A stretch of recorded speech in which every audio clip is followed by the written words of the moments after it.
a la conferencia. Bueno, buenas tardes a todos. Es un gusto tenerlos presentes. Acá hay dos personalidades, uno de Ecuador, el doctor Lucio Valareso, y de Guatemala, el magíster Marcus Rivera. Es un honor tenerlos a ellos. Van a presentar cada uno su conferencia. La del magíster Marcus Rivera, que es el que va a comenzar, va a ser método Sentia, experiencia vincular, método basado en el establecimiento de apego seguro a través de la terapia racional emotiva. Y después el doctor Lucio Varaleso, que se lo repetiré después, intervención en pareja desde el modelo integrativo focalizado en la personalidad. Hay media hora para cada uno de los conferencistas y después se pasan los últimos 15 minutos, o sea que media hora para Marcos, media hora para Lucio, los últimos 15 minutos para preguntas que las van a escribir y después se van a ir leyendo. Así que voy a presentarles a Marcus, que lo ven ya a la derecha.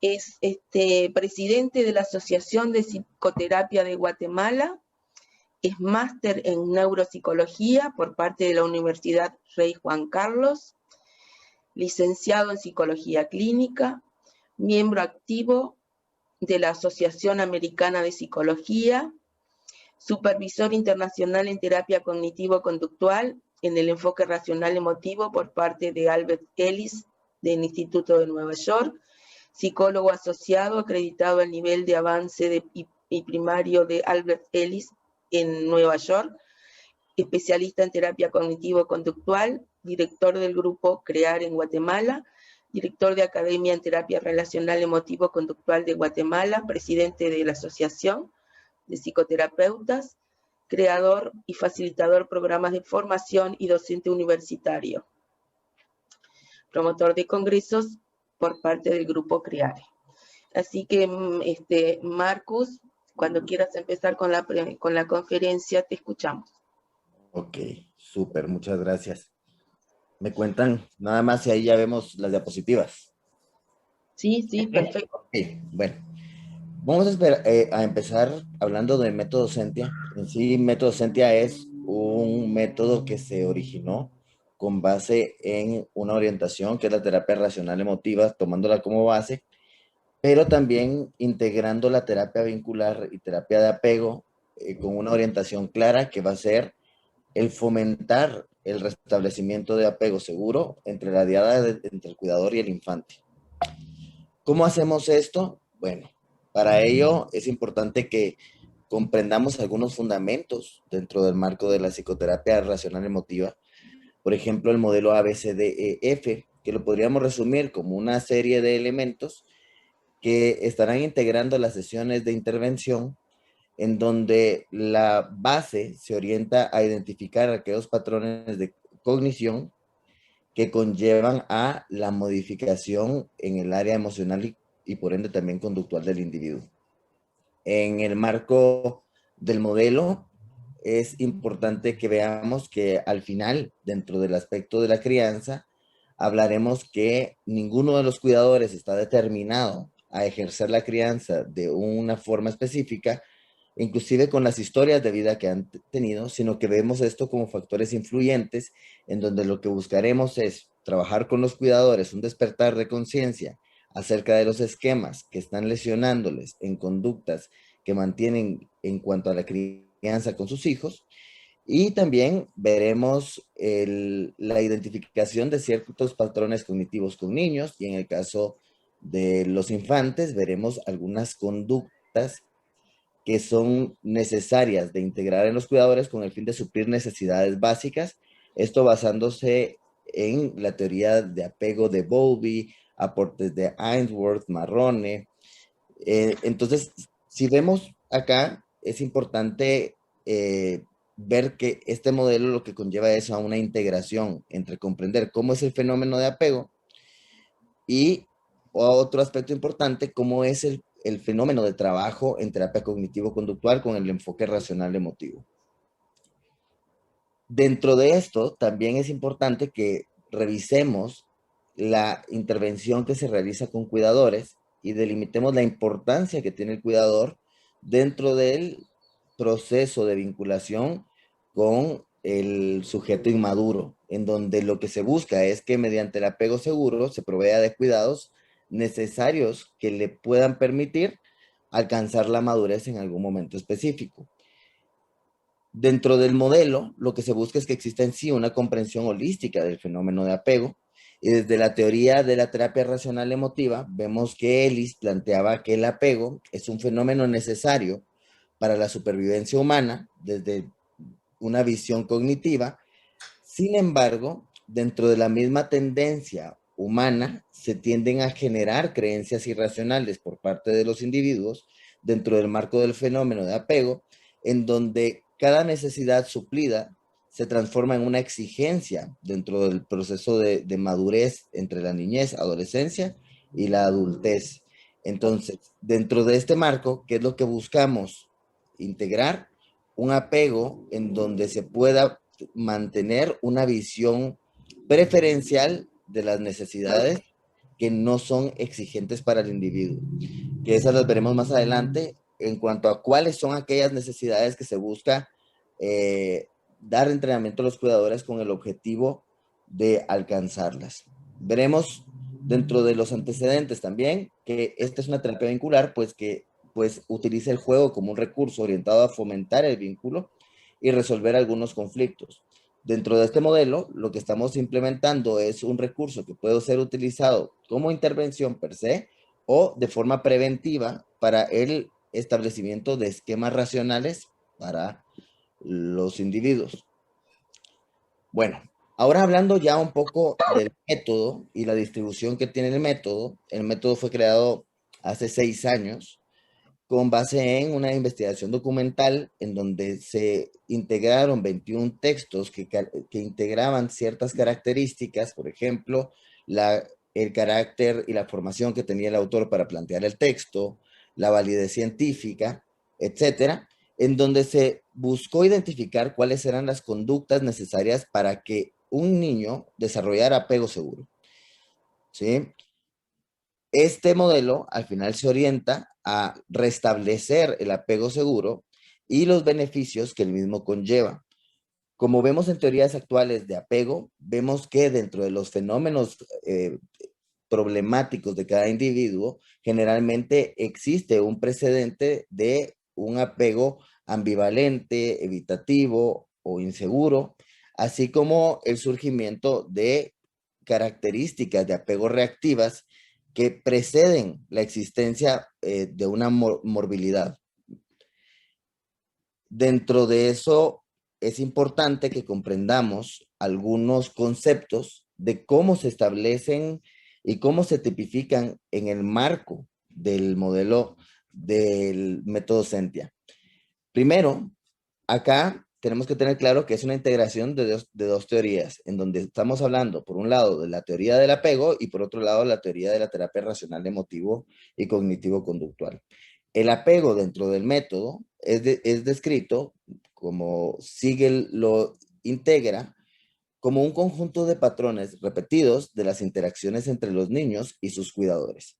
Algo importante acá es que hablamos de cuidadores y no necesariamente hablamos de padres, sino que hablamos de aquella persona madura que puede proveer aquellas conductas necesarias para que el niño o el ser inmaduro pueda alcanzar la madurez. Barudi y Dantagnan también añaden que la utilización de recursos emotivos, cognitivos y conductuales son aquellos que promueven una vinculación afectiva dentro del establecimiento del apego. Ahora, ¿qué estamos buscando dentro de este marco?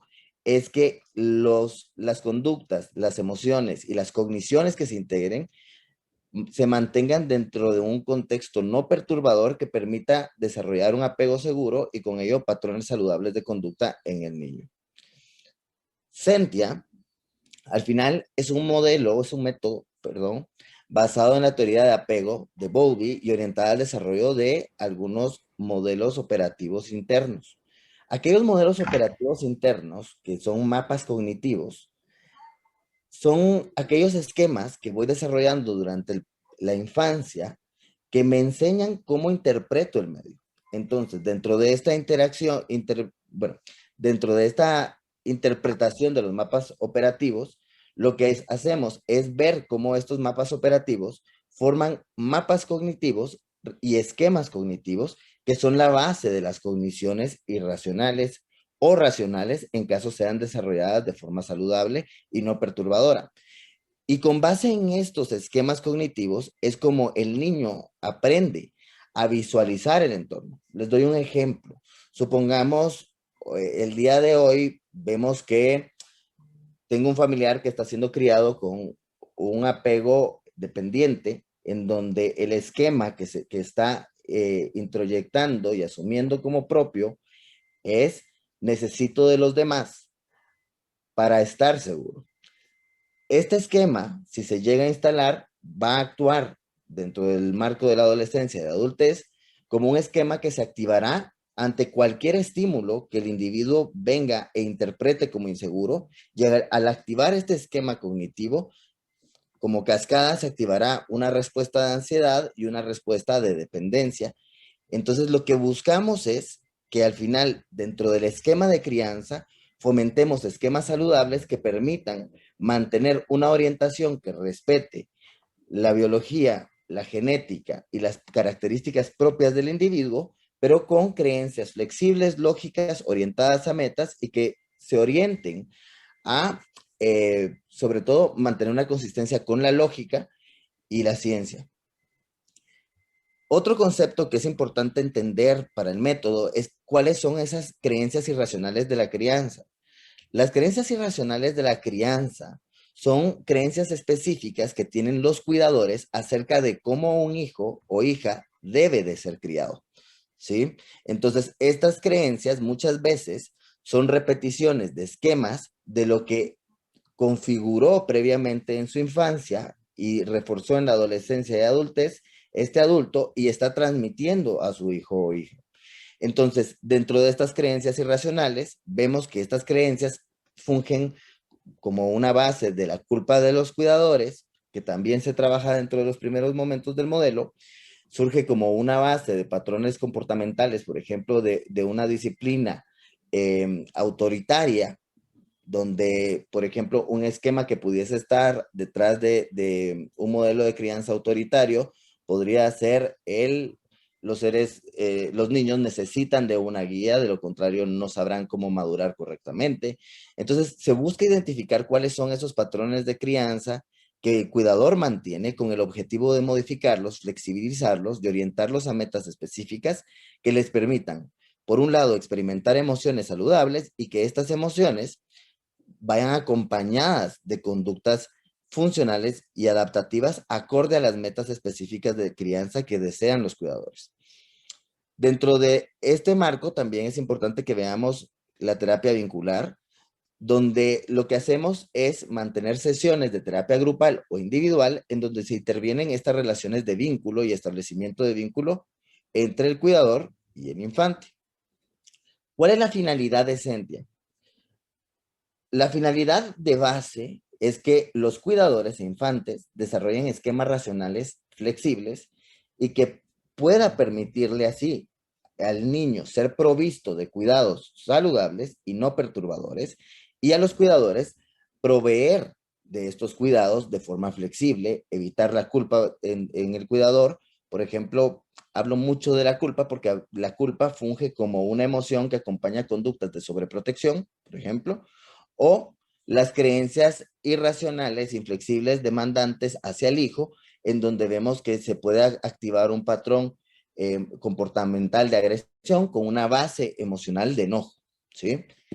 La idea de base de la terapia racional emotiva se busca consolidar en el modelo, y es que el cuidador y el infante puedan experimentar versiones no perturbadoras de las emociones. Por ejemplo, en el lugar de ansiedad, una preocupación activa que le permita alcanzar metas. No tranquilidad, porque la tranquilidad inactiva, ¿sí? En el lugar de enojo, hablar de molestia, ¿sí? En el lugar de vergüenza, de incomodidad, en el lugar de hablar culpa, de arrepentimiento, que son emociones alternativas que permiten la activación del lóbulo prefrontal y tomar responsabilidad en las acciones que el individuo está realizando. El protocolo de intervención se dirige a edades de 0 a 11 años de edad, ¿sí? Con distintas conductas que se identificaron como necesarias para un sano desarrollo de los infantes en este rango. ¿Qué requisitos tenemos? La presencia de la diada cuidadora infante y puede ser aplicado en una modalidad individual o grupal con una duración en sesiones entre 1 y 2 horas. ¿Sí? Todo dependerá del tipo de sesiones que estemos realizando. El objetivo principal al final radica en, 1, promover el desarrollo de patrones de apego seguro, y un patrón de apego seguro tiene como base cogniciones racionales, en donde el infante es capaz de aceptar la ausencia del cuidador, resiente su llegada nuevamente, pero no se cierra a no aceptar la llegada del individuo, ¿sí? Otro aspecto sumamente importante es fomentar la alta tolerancia a la frustración, que es enseñar patrones de aceptación ante el sufrimiento, enseñar patrones de aceptación ante la adversidad y aceptar patrones de incomodidad ante los aspectos adversos que se viven. Dentro del marco de la TREC, integramos algo que es la aceptación incondicional, más allá que trabajar autoestima, como se trabaja en todos los modelos. Quienes han escuchado de TREC, la TREC tiende a ver la autoestima como un precursor lesivo del individuo. ¿Por qué? Porque al final se le enseña al individuo estimarse y desde la base filosófica y propia de la TREC, se habla de que el individuo no es estimable, el individuo es valioso por ser individuo. Hay características positivas y negativas que te llevan a sentirte bien o mal contigo mismo. Sin embargo, esas características no te hacen valer más, ni te hacen valer más, menos, sino que al final lo que buscamos es establecer la aceptación incondicional en donde el individuo acepte que su valor radica en su existencia, así como el valor de otras personas radica en su existencia y el valor de la vida radica en que la vida es vivida, ¿sí? Entonces, estos patrones de aceptación incondicional que se buscan, lo que buscan es que dentro de las verbalizaciones que los cuidadores realizan, no se realicen etiquetas ni condenas, sino que se distinga el comportamiento de la persona y que se pueda hacer responsable a la persona del comportamiento, pero no condenarle como persona por el comportamiento. Asimismo, vemos aquí que lo que vamos a buscar es también una orientación a mantener un balance con un principio básico de la TREC, que es el hedonismo responsable. ¿A qué nos referimos con hedonismo responsable?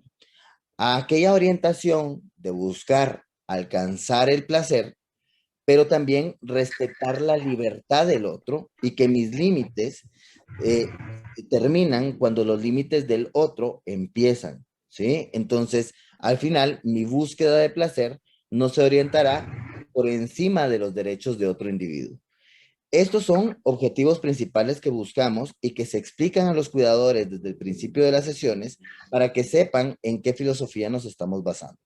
Ahora, con base en el estudio realizado, vemos que hay ciertos dominios, que es, al final un dominio es un conjunto de conductas que son necesarios para establecer el apego seguro. Ahora, ¿cómo sabremos si un niño necesita mayor estimulación en el dominio vincular de proximidad o comunicacional? Esto dependerá de cada uno de los casos y la evaluación que el terapeuta realice previo a la intervención, como veremos más adelante, el proceso ya de intervención con base en el modelo. Los dominios vinculares, al final, se agruparon en 5. El dominio de proximidad, que es la proximidad física, que incluye el tacto y la presencia del cuidador. El dominio comunicacional, que habla de los gestos y la vía de contacto comunicacional del cuidador con el infante, y también de un aspecto muy importante, que es la responsividad, la respuesta que el niño tiene ante la comunicación del cuidador.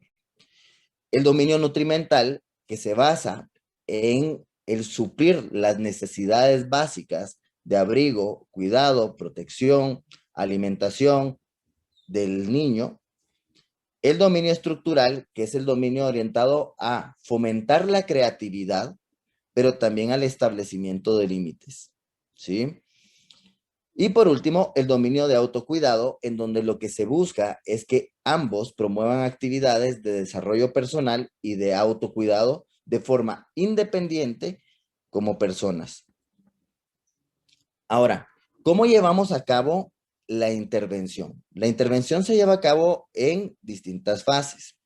Primero, la fase de preintervención, donde vemos una explicación al cuidador acerca de lo que es Sentia, lo que es la terapia racional, lo que es la filosofía que se busca alcanzar y lo que son los dominios vinculares. ¿Cuáles son estos dominios y cuál es la importancia de estos dominios en el establecimiento del apego seguro? Con base en esto, también hablando de temas de encuadre terapéutico, pasaremos a una fase de evaluación. La fase de evaluación consta de la evaluación observacional y la evaluación con base en escalas. Con base en escalas, son cuestionarios que se han diseñado con el objetivo de identificar qué creencias irracionales están detrás de los patrones de crianza del cuidador. En el infante lo que vemos es una observación indirecta relacionada con elementos de juego en donde interactúen cuidador infante y observar en esas sesiones cuáles son las conductas que el cuidador provee al infante y cuáles son aquellas conductas de las cuales carece. Y también vemos una evaluación relacionada con la conducta actual del niño. En la intervención, después de haber sido evaluado y de haberse dado la devolución de resultados, realizaremos una intervención basada en modelamiento por parte del terapeuta, en donde el terapeuta pueda ejemplificarle algunas conductas, entrenamiento en asertividad y entrenamiento en el manejo del modelo ABCDEF para el manejo de las propias creencias irracionales del cuidador y también una asesoría y seguimiento que vamos a ver un poquito más adelante cómo la manejamos. Para luego hacer el seguimiento y cierre en donde lo que se busca es realizar observaciones no directas acerca de la intervención del cuidador con el infante, en donde la intervención del terapeuta es mínima. La intervención al final la dividimos en 3 fases. La intervención parental, que es la intervención con el cuidador para el manejo de los propios esquemas irracionales relacionados con la crianza, en donde lo que buscaremos es identificar esos pensamientos absolutistas, dogmáticos, que tiene acerca del patrón de crianza que está lesionando la relación con su hijo y que no permite el establecimiento de un apego seguro, y modificarlo por patrones más adaptativos y saludables que conlleven a una emoción no perturbadora y conductas adaptativas.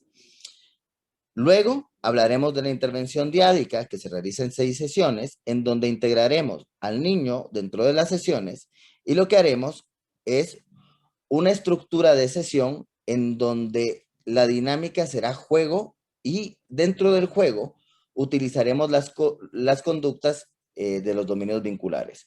Por ejemplo, si necesito nutrir el contacto, el dominio de proximidad, lo que voy a hacer es, por ejemplo, juegos de contacto. Básquetbol, palmoteos, juegos de manos, abrazos, etcétera, etcétera. Y la fase de seguimiento, que son 6 sesiones, en donde con el cuidador se tienen sesiones en donde se estructuran las sesiones de las actividades que el cuidador llevará a cabo, pero el terapeuta no intervendrá más que para supervisar las actividades que el cuidador ejecuta. Ahora, ¿cómo es que intervenimos en el área diádica? En el área de los cuidadores es como una sesión típica de TREC, en donde identificamos la creencia irracional, reestructuramos, buscamos conductas más adaptativas y saludables y emociones emociones no perturbadoras, ¿no? Ahora, con la diada, la intervención es distinta. Primero, vamos a tener una actividad de bienvenida y encuentro, en donde lo que vamos a buscar es que ambos se den la bienvenida, ambos se identifiquen con un nombre y empiecen a fomentar un enlace de diada, ¿sí? Luego, como el terapeuta les presentará la agenda en donde se habla acerca de, ya nos presentamos, ahora realizaremos X, Y y Z ejercicios, y posterior a esto, realizaremos los ejercicios diádicos filiales. Ejercicios diádicos filiales son cualquier actividad lúdica que estimule cada uno de los dominios vinculares y enfatice en el dominio vincular que está menos estimulado por parte del cuidador. Y así vamos jerárquicamente organizando la intervención en cuanto a los ejercicios. Por ejemplo, si estamos hablando de comunicacional, podríamos jugar mímica, podríamos jugar a crear canciones, podríamos jugar a lee mi mano, y podríamos hacer varias actividades orientadas a estimular esas conductas que son necesarias para establecer el apego seguro. Y por último, la actividad de cierre y despedida, que el mensaje se busca culminar con un hasta pronto, no con un adiós, porque al final el cierre, desde la perspectiva TREC, no existe. Somos seres en evolución y constante cambio. Entonces, al final, la apertura a un nuevo encuentro siempre va a estar. Esto es cada una de las sesiones que veíamos aquí dentro del marco diádico y filial, en donde vemos que son 6 sesiones estructurales de 2 horas de duración cada una, en donde tuvimos una sesión previa con el cuidador para establecer cuáles serían las dinámicas de juego para mantener las sesiones de intervención diádica. Dentro del modelo de intervención Sentia, hay algo que es muy importante integrar y es el factor contextual de cada familia, ¿sí? Y es por ello que dentro de la evaluación es importante que conozcamos una línea del tiempo de la crianza del cuidador o de ambos cuidadores y podamos establecer un modelo de intervención considerando también los factores históricos en donde surgieron las creencias irracionales de los cuidadores, poder también hacer pausas en caso se requiera e intervenir con esas creencias irracionales, con el objetivo de que los encuentros relacionados en la intervención diádica se orienten a metas específicas. Hoy en día, yo les podría decir, no sé si será la realidad en Uruguay, pero muchos cuidadores, cuando intervenimos con esto, el dominio más lesionado es el de establecimiento de límites, ¿sí? Es un dominio en donde el cuidador se percibe como malo por llevar a su hijo a un límite porque el límite se ha asociado a sufrimiento. Entonces, ¿con qué nos estamos topando hoy en día? Hoy en día, por ejemplo, hay un libro, se me olvida ahorita el autor, pero se llama Nuevos estilos de crianza y hablamos dentro de ellos, el estilo de crianza negligente. Eso es muy importante trabajarlo y también psicoeducar a los cuidadores, porque un estilo de crianza negligente es el que está presente, pero no dentro de un establecimiento de enmarcar límites que le permitan al ser inmaduro madurar y orientarse a conductas que le permitan integrar aspectos orientados a la salud y a la adaptación. Faltan Entonces, 5 minutos. ok, en ese marco es importante que veamos esta orientación y todo dependerá de cada diada. Por ejemplo, hay diadas con las que hemos trabajado y que al final vemos que el cuidador tiene un esquema en donde si demuestro afecto, no soy suficientemente hombre, ¿sí? Y vemos que sus conductas tienden a ser agresivas y no mantiene contacto físico con su hijo. Y lo que se hace es primero intervenir con el cuidador, trabajar este esquema y luego orientarnos a realizar el protocolo de intervención diádico, en donde sobre todos empezaremos a jerarquizar aquellos dominios que están más lesionados, aquellos dominios que están menos estimulados. Ok, bueno, yo sé que vamos a tener 15 minutos posteriores para las dudas.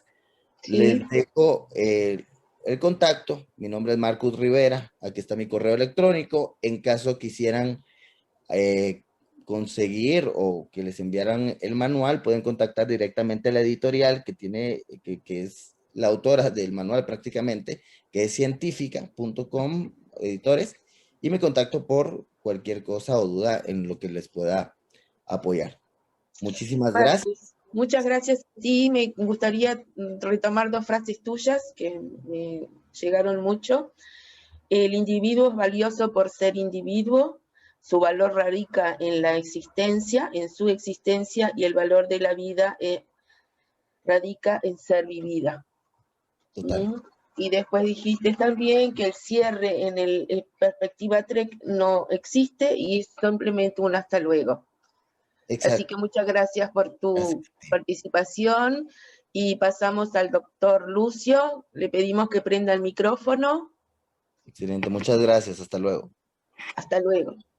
Doctor Lucio, voy a pasar a leer su síntesis curricular para que los presentes puedan conocerlo todavía mejor.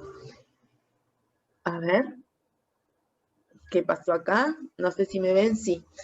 El doctor Lucio, ¿me escuchan? ¿Me escuchan? Sí. ¿Sí? El doctor Lucio Paz, presidente de la Sociedad Ecuatoriana de Psicoterapia, es doctor en Psicología Clínica Psicoterapéutica Integrativo acreditado por la Federación Latinoamericana con el aval del Consejo Mundial de Psicoterapia y por la Asociación Latinoamericana de Psicoterapias Integrativas. Es gestor del modelo integrativo focalizado en la personalidad, de lo que el doctor nos va a hablar hoy. Es presidente de la Sociedad Ecuatoriana de Asesoramiento y Psicoterapia Integrativa, CEAPSI. Es coordinador regional de CEPI, Ecuador, delegado por la Sociedad de Exploración Psicoterapéutica Integracional. Catedrático universitario de pregrado y posgrado en 8 universidades de Ecuador. Expositor de 100 eventos científicos en Ecuador, Latinoamérica y Europa. Autor de 10 libros sobre consejería y psicoterapia. Miembro del Consejo Editorial de la Revista Argentina de Clínica Psicológica. Tiene 10 membresías en sociedades científicas nacionales e internacionales. Y ha recibido destacados reconocimientos. Mérito científico por la Universidad Central de Ecuador. El primer premio Universidad Central por el texto Psicoterapia. Y el mérito en el quehacer psicoterapéutico otorgado por la Federación Latinoamericana. Bueno, habiendo escuchado todos los trabajos de este doctor que son muy valiosos, pasamos al doctor Lucio entonces, si quiera, su conferencia. Gracias, Marta. Buenas tardes a ustedes. Todavía nosotros estamos acá en la mañana, pero un gusto compartir con ustedes. El tema que vamos a trabajar lo he denominado intervención en parejas desde el modelo integrativo focalizado en la personalidad. Y para aquello vamos a seguir esta bitácora. Hablemos ligeramente de la problemática general, sobre todo, no sobre todo, sino básicamente en el Ecuador. Las bases teóricas y metodológicas del modelo integrativo focalizado en la personalidad y la intervención de este modelo en parejas. Algunos elementos correspondientes al diagnóstico y los niveles de intervención. A veces presumo que el matrimonio es una institución que está en peligro de extinción. Los datos que proporciono son obviamente del Ecuador, pero supongo que en Latinoamérica y en el mundo están ocurriendo cosas muy similares. Estos datos estadísticos del Instituto Nacional de Estadística y Censo dan cuenta de lo que está ocurriendo.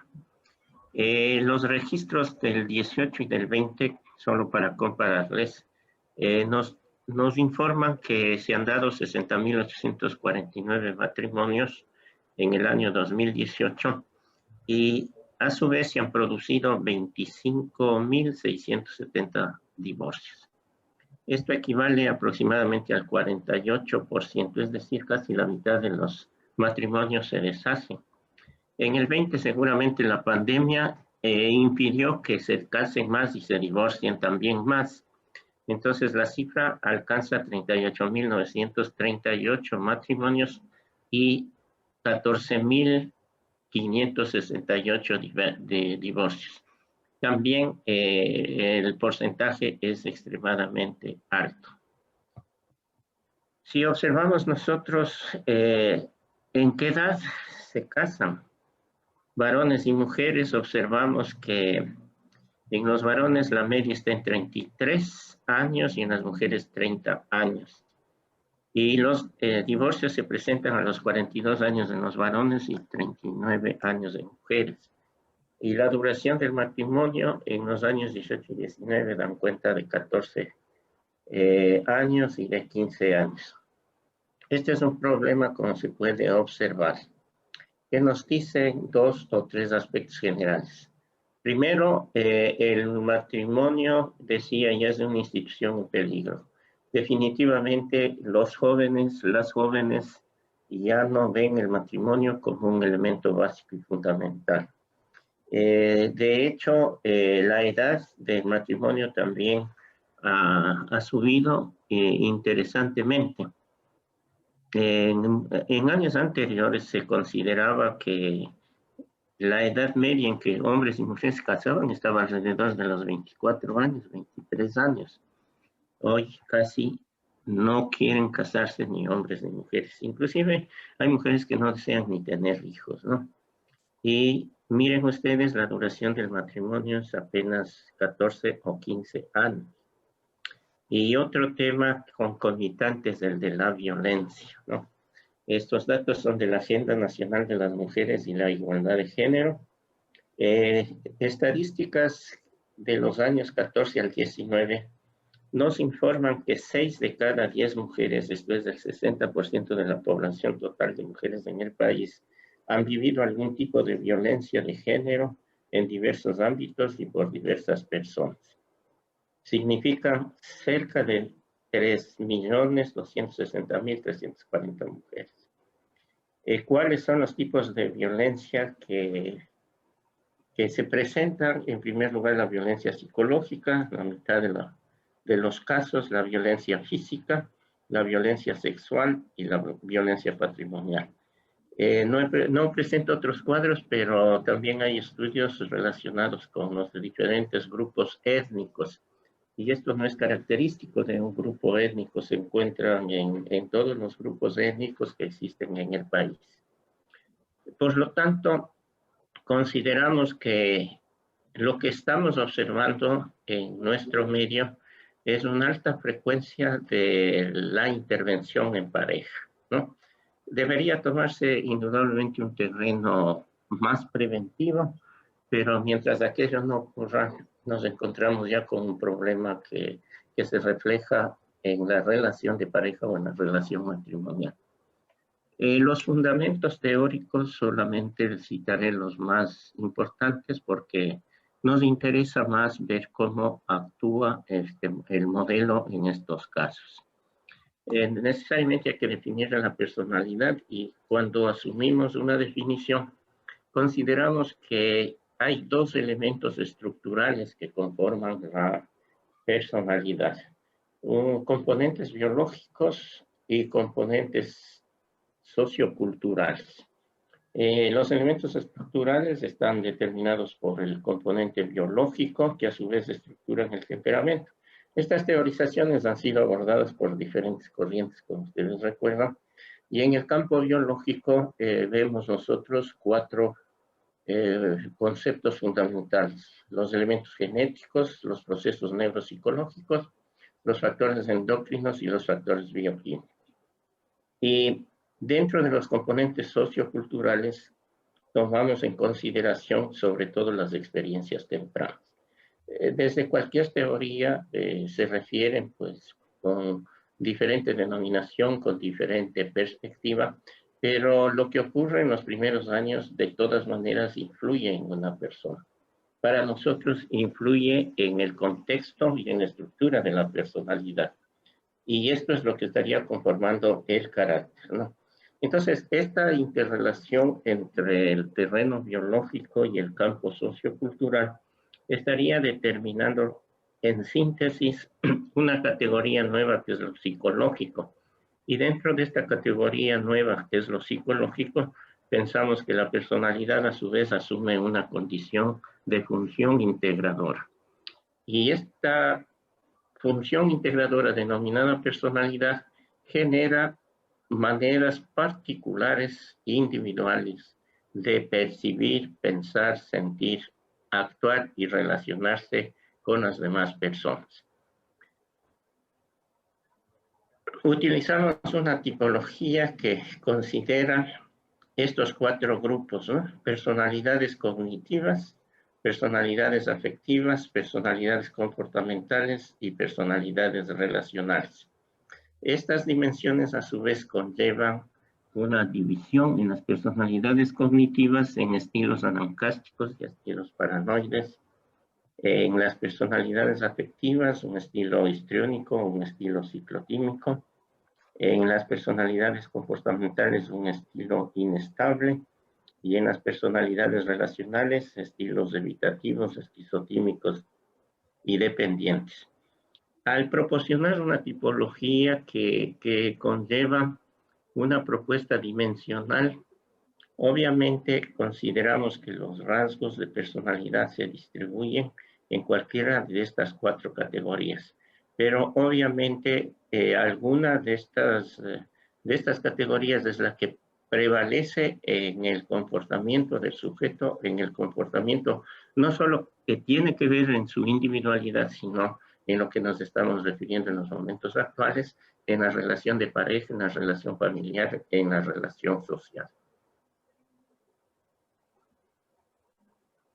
Si tomamos en cuenta los conceptos o las bases metodológicas del modelo integrativo, consideramos 3 conceptos fundamentales, ¿no? Creo que no son desconocidos, todos hacemos lo mismo, pero me permito recordarles siempre pensar que la intervención es un proceso. En nuestro contexto, y creo que en varios contextos, todavía prevalece una influencia de la medicina. Y en muchas oportunidades los demandantes lo que buscan son, entre comillas, recetas psicológicas, ¿no? Consejos. Y una de las primeras estrategias que debemos utilizar es precisamente convencerles que cualquier intervención psicológica en el campo del asesoramiento o de la psicoterapia es un proceso. Y esto conlleva etapas. Las etapas varían en las corrientes. Nosotros utilizamos 5 etapas que están aquí ubicadas. Una primera etapa que busca establecer cuáles son las expectativas previas a la primera consulta, ¿no? La segunda etapa que tiene que ver con un proceso de investigación. La tercera etapa que tiene que ver con un plan terapéutico. La cuarta etapa que es una intervención ya utilizando los recursos técnicos y procedimientos que hayamos escogido, y la quinta que es de evaluación. Como se puede observar, y todos sabemos, este es un proceso discontinuo, es irregular. Pero en este proceso consideramos la intervención de 2 elementos que se interrelacionan entre sí: el componente técnico y la relación terapéutica. Estos 2 campos que antes eran un terreno de discusión, de controversia y de polarización, yo pienso que van encontrando un acercamiento, una integración en los momentos actuales. Entonces, también se lo puede mirar desde esta perspectiva, ¿no? La técnica es la parte científica, diría yo, y la relación es la parte de arte de la psicoterapia. Concomitantemente, las posturas terapéuticas se inclinan en uno de estos 2 terrenos. Bueno, esto un resumen muy ligero de lo que significaría la base teórica y la base metodológica de la intervención en el modelo integrativo. Y ahora descendemos al terreno de las parejas. Seguimos este esquema, ¿no? Primero, ¿cuál es la demanda de la pareja? ¿Qué busca la pareja cuando acude donde un psicólogo, donde un psicoterapeuta. Esto nos conduce a hacer un análisis del problema, cuáles son los problemas fundamentales que se presentan y concomitantemente a establecer un diagnóstico que lo fundamentamos básicamente en estos 4 aspectos fundamentales. El tipo de pareja, la etapa en la que se encuentra la pareja, los límites con la familia extendida. Este es un tema muy importante en nuestro contexto, y la personalidad de la pareja. Entonces, ¿cuál es la demanda? La demanda podría sintetizarse en estos 4 componentes, ¿no? En estas 4 direcciones. La pareja va buscando ya la separación o el divorcio. La pareja va buscando una nueva oportunidad. La pareja busca el cambio del otro, o en muchas oportunidades la pareja busca mantenerse en la misma situación. ¿Cuál es la complejidad cuando se interviene con pareja? Que no siempre son coincidentes, ¿no?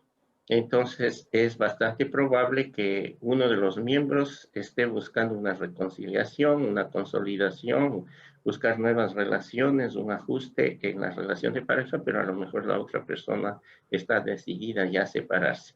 Y cuando va donde el psicólogo, pues simplemente espera que el psicólogo ratifique o le confirme esta decisión que ya tiene. O sea, ocurren toda una serie de hechos muy interesantes cuando se trabaja con la pareja.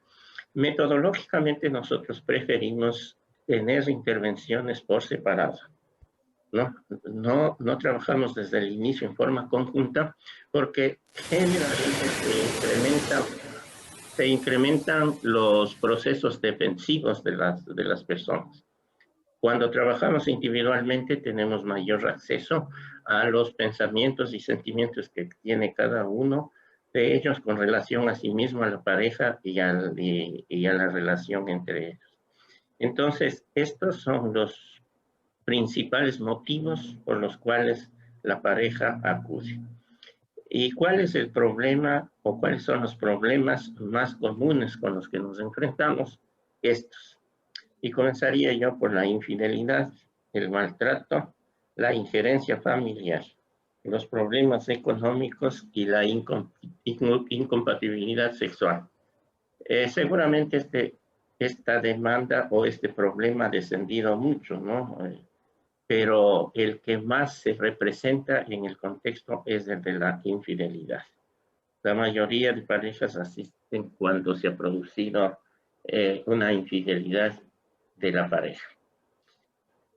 ¿Qué es lo primero que nosotros debemos considerar? Debemos percibir las diferencias que existen en el significado de la infidelidad. Seguramente esto está relacionado con el género, pero también relacionado con aspectos sociales, culturales, instruccionales, con creencias, qué sé yo, con ideas equivocadas en muchas oportunidades. ¿Qué significa la infidelidad? Mirar a otra persona, platicar con otra persona, salir con otra persona, tomarse de la mano con otra persona, besarse y abrazarse, acariciarse o exclusivamente tener sexo, ¿no? Por ejemplo, yo citaba hace unos momentos la diferencia que puede haber entre géneros. En muchas oportunidades, obvio, por la prevalencia del machismo que existe en la cultura, a veces se considera que solo se es infiel cuando se ha tenido sexo con la otra persona. Lo demás no. Pero en cambio en el género femenino, cualquiera de las otras categorías puede estar ya señalando alguna forma de infidelidad. Entonces, encontrar esos significados es importante, es fundamental, porque de ahí aparecen también justificaciones, aparecen toda una serie de comportamientos de ocultamiento, de engaño o de negación de la problemática real. Entonces, trabajamos en primer lugar con los significados y la percepción que cada uno de los miembros tiene sobre la infidelidad. Y también es importante distinguir qué tipo de infidelidad es la que se está produciendo. ¿Es una infidelidad casual? Es decir, que ha ocurrido una sola ocasión, o a veces los encuentros, como llamamos en nuestro medio, los vaciles llaman, no sé si en otros contextos se dé la misma denominación, esos vaciles que son encuentros casuales de una oportunidad y bueno, la pareja no vuelve a encontrarse. Hay una gran cantidad de vínculos, de relaciones que se establecen en los momentos actuales. La infidelidad de tipo emocional, en cambio, es mucho más profunda, porque aquí ya existen afectos, existen emociones, existen enamoramientos y la adicción sexual, es decir, casos en los que simplemente una persona busca parejas en plural con el único objetivo de mantener una relación sexual que le satisfaga a él. Este es otro terreno que hay que estudiarlo y distinguirlo, porque cada uno de estos tipos de infidelidad plantean pensamientos diferentes, tipos de relación diferentes, culpabilidades diferentes, soluciones diferentes y obviamente intervenciones diferentes. Entonces, el diagnóstico que establecemos, les decía anteriormente, va vinculado a la etapa en la que se encuentra la pareja, los límites con la familia generalmente extendida, el tipo de pareja y la personalidad.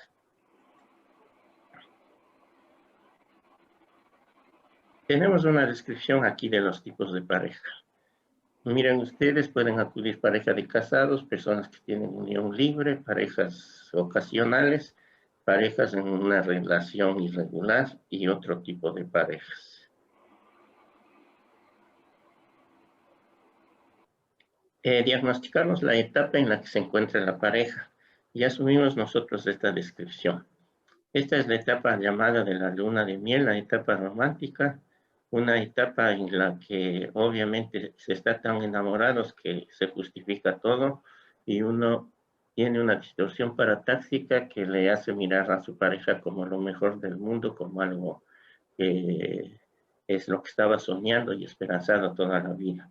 Luego aparece esta etapa de rutina en la que ya descubrimos las realidades, las verdades de la pareja.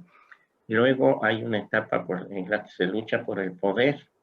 Aquí comienza la problemática porque la cuarta etapa usualmente lleva a la separación y si se logra superar esta etapa, pues aparece un quinto momento que es asumir ya la responsabilidad que nos conduce a la estabilidad en la relación de pareja y luego esta última que es de generatividad. Esto puede pasar en mucho tiempo, en poco tiempo, y generalmente la consulta psicológica estará entre la etapa y la cuarta etapa. Este es un problema serio en nuestro país. No sé si en varios países latinoamericanos las familias nucleares usualmente están siempre incluidas en la familia extendida. Y cuando no se respetan esos límites, existe un mayor involucramiento de la familia extendida sobre la familia nuclear. Entonces, definimos nosotros si tiene estas características o condiciones. Es una familia aglutinada, resonante, sobreprotectora e inflexible, o si es más bien una familia dispersa, fría, desinteresada y laxa. En cualquiera de estos componentes pueden haber dificultades que precisamente influyen sobre la pareja. Y tenemos aquí los 8 tipos de personalidades a los que hacía referencia y que tienen mucha injerencia en la relación con el otro, ¿no? Sin que sea un horóscopo, pero indudablemente una de las intervenciones que nosotros hacemos es que cada persona reconozca el estilo de personalidad que tiene, que reconozca el estilo de personalidad del otro y que conjuntamente vayan buscando una palabra que es fundamental, el respeto en la personalidad de la otra persona. Esta es la ficha de pareja que utilizamos en el modelo que tiene todos estos componentes. Bueno, no tan nuevos para nadie, datos informativos, ámbito de la consulta, pero diagnosticamos de acuerdo al proceso de evaluación que hemos hecho, por eso observan ustedes el tipo de pareja, la etapa de la pareja, los límites con la familia extendida, y otros elementos de la relación conyugal y la relación con sus hijos. En los cuestionarios que utilizamos, el cuestionario de personalidad del modelo, que es el CEAPSI, personal, el cuestionario de experiencias tempranas o estilo de personalidad, que es el CETEP-CEAPSI, para ver cómo esas experiencias infantiles han influido en el contexto actual. Y otros cuestionarios que miden la calidad de la relación de la pareja, si es que hay relaciones tóxicas, si es que cómo está la comunicación de la pareja y cómo la pareja maneja los conflictos. Y la planificación y la aplicación técnica considera estos 3 niveles de intervención. Estos 3 niveles de intervención son los que utiliza el modelo. Establecemos una diferencia entre lo que es asesoramiento de pareja y psicoterapia, sobre todo en función de los sujetos sobre los cuales se ejerce la intervención. De todos modos, intentamos despatologizar al extremo lo que se pueda hacer. Nosotros no creemos, como plantea el DSM-5, que ya todo es patológico, ya todos tenemos algún tipo de patología. Cuando pensamos en un ejercicio de asesoramiento, pensamos en personas que sin caer en ninguna de las categorías diagnósticas, tiene dificultades, tiene problemas. Una persona para casarse no necesita tener esquizofrenia o un trastorno mental. O no sé si así ocurre, ¿no es cierto? Deberíamos estar un poco perturbados para casarse, no creo. Y lo mismo ocurriría si una persona va a separarse, va a divorciarse, tampoco en la mayoría de casos obedece a que tenga un trastorno. Podría ocurrir, pero no es la mayoría de los casos. Entonces, el diagnóstico y los niveles de intervención están. Cuando se dan problemas de pareja, e inclusive en muchas oportunidades pueden estar relacionados con su estilo de personalidad. Por ejemplo, yo recuerdo haber trabajado con una pareja de psicólogos. El uno era psicólogo educativo y el otro era psicólogo organizacional. Pero cada uno correspondía a una categoría. El uno era nancástico y el otro era impulsivo. Y recuerdo que tenían dificultades que nosotros denominamos problemas sustantivos, porque se habían puesto de acuerdo en lo que denominamos también administración del hogar. ¿Qué días tiendes la cama? ¿Qué días lavo los trastes? ¿Qué día vamos a hacer compras? Etcétera.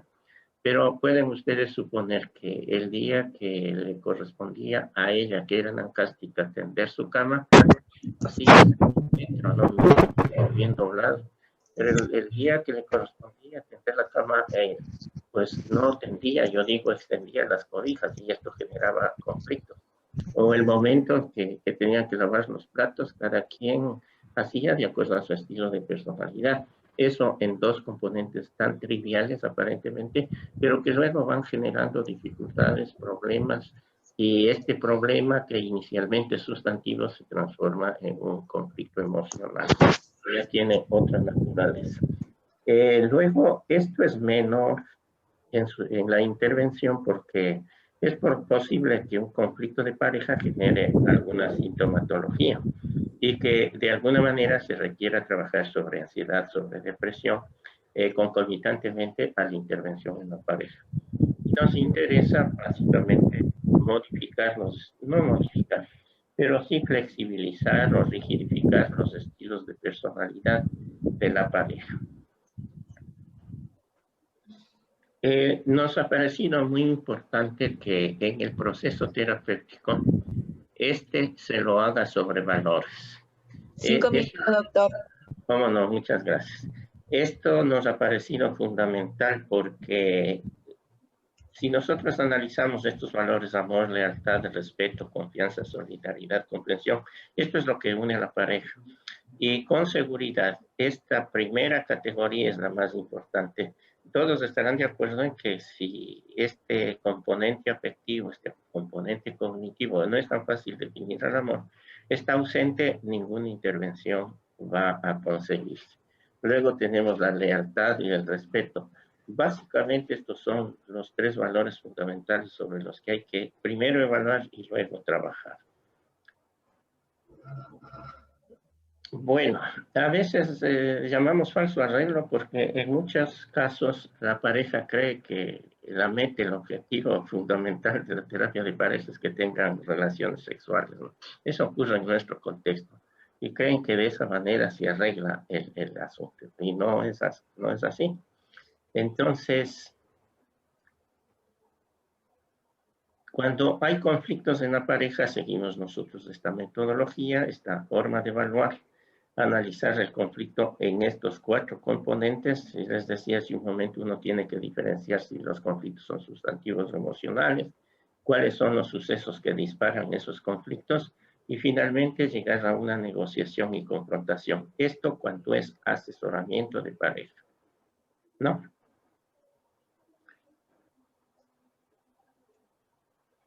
Esto es lo que se trabaja en asesoramiento, ¿no? En el campo de administración doméstica, comunicación asertiva, asesoramiento sexual y asesoramiento sobre los límites con la familia extendida. Si es que habría que intervenir, obviamente, en alguna sintomatología concomitante derivada de la relación disfuncional de la pareja, pues ya utilizamos las técnicas que están señaladas en este caso.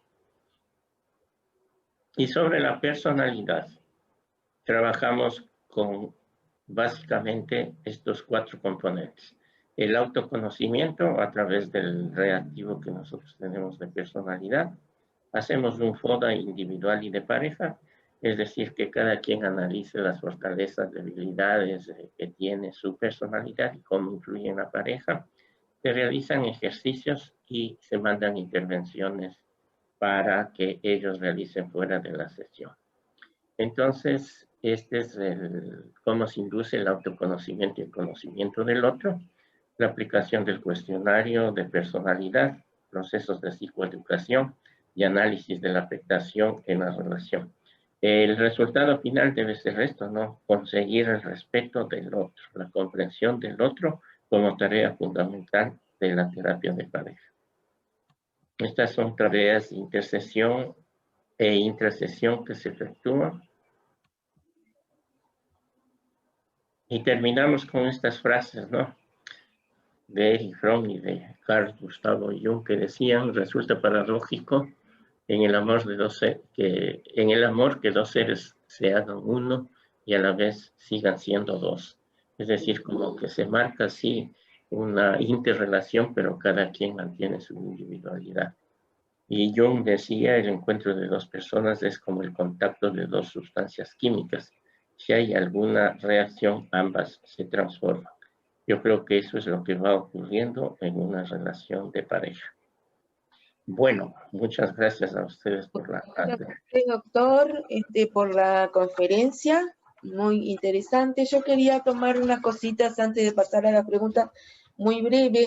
Recordar que el doctor Lucio es gestor del modelo integrativo focalizado de la personalidad, que la personalidad, esa función integrativa genera maneras individuales de sentir, pensar, existir, y en la manera de relacionarse con las demás personas. Que de alguna manera la demanda de las parejas, la principal es la infidelidad, donde las expectativas de cada uno no son coincidentes, separación o divorcio, intentar nuevamente buscar cambios con el otro o mantener la misma situación. Y el tipo de problema principal vinculado a la infidelidad es cómo se ve la percepción y el significado de lo que es la finalidad para cada tipo de sociedad de alguna forma. Porque el doctor traía que también los diferentes grupos étnicos se manejan puntuaciones diferentes. Y que la emoción dentro de la infidelidad es el tipo de más profundo de sensación, ¿no? o de malestar. Doctor, muchas gracias. Pasamos a las preguntas. Sigan haciendo preguntas. Acá tenemos para el doctor, para el magíster Marcus. A ver, ¿qué quiero abrir acá? Marcus. Me gustaría luego que expliques cómo llegan los participantes al programa, sobre todo a lo que son las instancias grupales. Bueno, no sé si estoy comprendiendo bien la pregunta. En sí, las citas son cuando hay problemas relacionados, valga la redundancia, de relación entre padres e hijos, ¿sí? O también lo implementamos de forma preventiva para mejorar la relación y la interacción del cuidador y alguno de los hijos. No sé si a eso se delimitaba o se refería a la pregunta. Julieta, que hizo la pregunta. Sí, hola, ¿qué tal? Gracias, Marcus. Me refería principalmente a la parte preventiva, ¿no? Como si se enmarcaba dentro de algún programa, dentro del sistema de salud, no sé cómo funciona allá, cuando se hace con un enfoque preventivo, cómo se seleccionaban las familias, cómo llegaban al programa, si se postulaban, si pensando, nosotros en Uruguay tenemos lo que se llama el programa Experiencias Oportunas a nivel de CAIF, y ahí se trabaja bastante con las DIADS. Si tienen algo así similar allá, donde puedan captar familias. En Guatemala no se tiene. Lo próximo que se tiene es cuando un niño está en proceso de adopción, donde sí se trabajan ciertos protocolos. Sin embargo, no se aplica un programa como tal. Esto es de iniciativa privada totalmente, en donde nosotros lo que hacemos es promover talleres en donde buscamos la mejoría de la relación de los cuidadores con sus hijos, y ahí ellos llegan solicitando la consulta con estas características. Pero algo muy importante aquí es también tipificar la problemática, porque si vemos que sí hay o existe una patología de base, intervenimos de forma individual. Con quienes intervenimos de forma grupal es más con aquellas personas que tienen algunas características homogéneas, en donde se ve un factor preventivo, más no de intervención, o que existan ciertas características distintivas entre cuidadores que puedan perjudicar a otros en el grupo. Por ejemplo, estilos de crianza distintos, que existan, por ejemplo, diagnósticos oposicionales desafiantes, o en hijos que han tenido antecedentes relacionados con abuso sexual o cualquier otro tipo de trauma. Distinguimos esto, ¿verdad? Perdón. Disculpen. Esto se me desconectó, no sé qué pasó, Ok. pero había captado igual. Gracias. Disculpen la interrupción. Quedan 8 minutos para terminar el panel, así no nos atrasamos con el programa. Quería avisarles. Y muchas gracias, sí, estamos atentos. Sí, vayan escribiendo más preguntas, que tenemos tiempo, y hay muchos agradecimientos para ambos conferencistas, de Fabiana, de Valeria, de otras personas, de Julia, donde agradecen las ponencias y las instancias vividas de alguna forma. ¿Alguna otra pregunta que quieran hacerles? O Marcus o Lucio, que quieran agregar algo más, que tenemos tiempo. Marcos. Dime. Ahí está. Que si quieren agregar alguna otra cosa más, que estamos con tiempo y no hay muchas otras preguntas. A ver, un nuevo mensaje. Más que preguntas son gracias por los aportes, muy buenos aportes para ambos. Así que si quieren agregar algo más Hay a una pregunta que creo que de Grace. ¿Cuál sería la etapa de poder en la pareja? Bueno, en cualquier relación interpersonal, en cualquier relación humana, siempre se lucha por el poder, consciente o inconscientemente.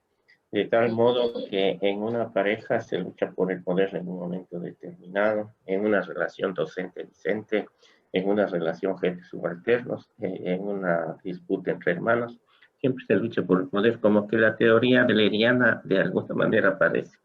Entonces, entre la pareja, cuando pasa esa etapa romántica, usualmente de manera consciente o inconsciente, alguien trata de imponer su punto de vista.